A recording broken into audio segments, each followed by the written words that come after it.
Episode 81 green liquid. विदुषी के मुंह से विधि का नाम सुनकर आरव कपूर की आंखों में दर्द नजर आया। फिर भी आरव ने अपने आप को संभाल लिया और अपने अंदर के शैतान को वापस जगाते हुए बोला, विदुषी शर्मा, मैं तुमसे पहले ही बोल चुका हूँ, तुम्हें अपनी गलती की सजा जरूर मिलेगी। लेकिन विधि ने आरव की तरफ उम्मीद भरी नजरों से देखा। अगर मैंने उनके बारे में कुछ कहा ही ना हो तो विधि अभी भी आस लगाए बैठी थी कि शायद आरव उसको अलग ढंग से जवाब देगा। इसीलिए विधि ने सोच लिया था कि अगर वो द डीवा विधि को अपना प्यार बताएगा तो विधि उसको अपनी रियल आइडेंटिटी बता देगी और उसके पास वापस आ जाएगी।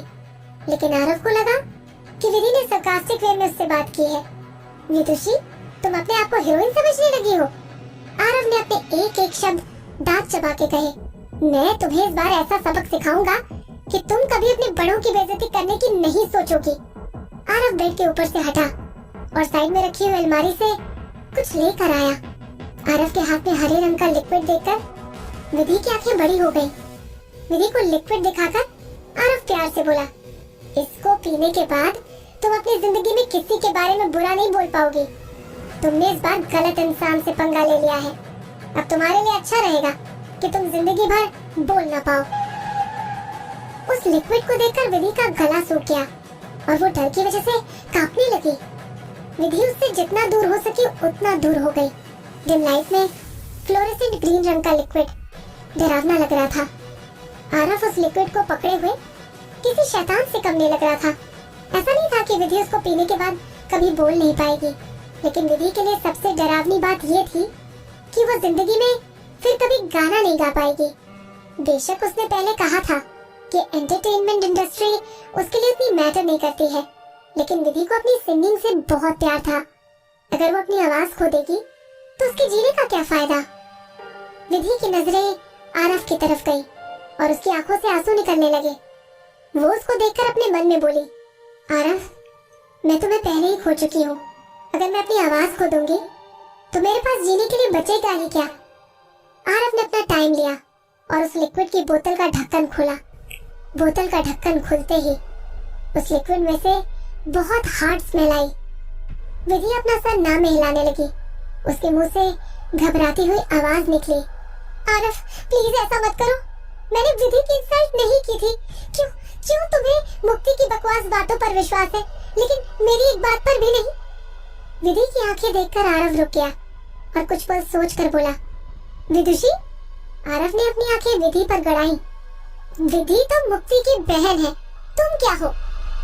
विधि अपने मन में बोली, आरव, तुम किससे प्यार करते हो? तुम्हें आज तक अच्छे और बुरे की समझ नहीं आई। काश तुम मेरी फीलिंग को समझ पाते। काश तुम अपने चेहरे को आईने में देख पाते। विधि को कुछ साल पुरानी बातें याद आ गई जब वो आरव के साथ ट्रैवल करने गई थी। वो पहाड़ की चोटी पर खड़े होकर नजारे देख रही थी और आरव ने उसका हाथ पकड़ रखा था। आरव ने विधि को प्रॉमिस किया था कि वो दोनों हमेशा दो जिस्म एक जान जैसे रहेंगे। विधि ने उससे पूछा, आरव, क्या तुम्हें सच में लगता है कि हम अपने अगले जन्म भी साथ रहेंगे? आरव अपनी प्यारी आवाज में बोला, हाँ विधि, हमारा रिश्ता 7 जन्म का है। मैं 7 जन्म तुम्हारे साथ ही रहूंगा। उस दिन विधि को आरव की बातों पर पूरा भरोसा था, लेकिन विधि उससे फिर से पूछते हुए बोली, लेकिन अगर हम अगले जन्म में अलग हो गए और तुम मुझे ढूंढ नहीं पाए तो? आरव विधि की तरफ मुड़ा और उसकी आंखों में आंखें डालकर बोला, विधि, अगले जन्म में मैं तुम्हें किसी भी तरह ढूंढ लूंगा। तुम चाहे कहीं भी रहो या फिर तुम चाहे कैसी भी दिखो, मैं तुम्हें देखते ही पहचान लूंगा। उसके किए वादे पर विधि की आंखें नम हो गई, लेकिन आज जब विधि उसके सामने खड़ी थी तो वो उसको पहचानने से मना कर रहा था और उससे बार बार पूछ रहा था कि तुम कौन हो। आरव को इस समय असलियत में देखकर विधि के दिल में अचानक से दर्द होने लगा। आरव बेड पर चढ़ा और विधि का गला पकड़कर उसने उसके मुंह में ग्रीन कलर के लिक्विड की बोतल को पूरा पलट दिया। उस ग्रीन कलर के लिक्विड का टेस्ट बहुत कड़वा और अल्कोहल जैसा था। वो लिक्विड विधि के गले को चीरता हुआ जा रहा था। विधि ने हिलने की बहुत कोशिश की, लेकिन आरव के ऊपर बैठने की वजह से वो ज्यादा झेल नहीं पाई। आरव ने एक हाथ से विधि का जबड़ा पकड़ रखा था और दूसरे हाथ से उसको लिक्विड पिला रहा था। इतनी कोशिशों के बाद भी विधि को सारा लिक्विड पीना पड़ा। आरव ने विधि के जबड़े को तब तक नहीं छोड़ा जब तक उस बोतल की आखिरी बूंद उसके गले में नहीं उतर गई। पूरा ग्रीन लिक्विड खत्म करने के बाद आरव ने बोतल को जमीन पर फेंक दिया। विधि जोर जोर से खांस रही थी, बल्कि उसकी छाती भी दर्द होने लगी थी, लेकिन उस लिक्विड की एक बूंद भी वो अपने मुंह के बाहर नहीं फैला पाई। आरव ने विधि के हाथों पर लोहे की हथकड़ी लगाकर बेड से बांध दिया था और विधि ने बेड की साइड में उल्टी करने की कोशिश भी की, लेकिन हाथ बंधे होने की वजह से वो अपने मुंह को ज्यादा बाहर नहीं निकाल पाई और ज्यादा आगे बढ़ने की वजह से विधि के हाथों में लोहे की हथकड़ियां चुभने लगी। आरव चुपचाप खड़े होकर विधि को परेशान होते हुए देखता रहा। जब विधि थककर चूर हो गई तब आरव हंसते हुए बोला, इसका टेस्ट इतना भी बेकार नहीं था, क्या तुम्हें पसंद आया? कमरे की डिम लाइट में विधि और आरव की परछाई वहाँ बिछे हुए कार्पेट पर नजर आ रही थी। उस परछाई को देखकर ऐसा लग रहा था जैसे कोई शिकारी से बचने की कोशिश कर रहा हो। विधि ने बोलने से पहले नहीं सोचा कि उसकी बात का आरव पर क्या असर पड़ेगा। उसकी आंखों में गुस्सा देखकर विधि खून के घूंट पी रही थी। आरव को ऐसा देखकर विधि की हिम्मत नहीं हुई कि वो आगे कुछ बोल दे। वो उसके सामने सांसें लेने से भी कतरा रही थी। आरव ने विधि के शरीर की तरफ देखा।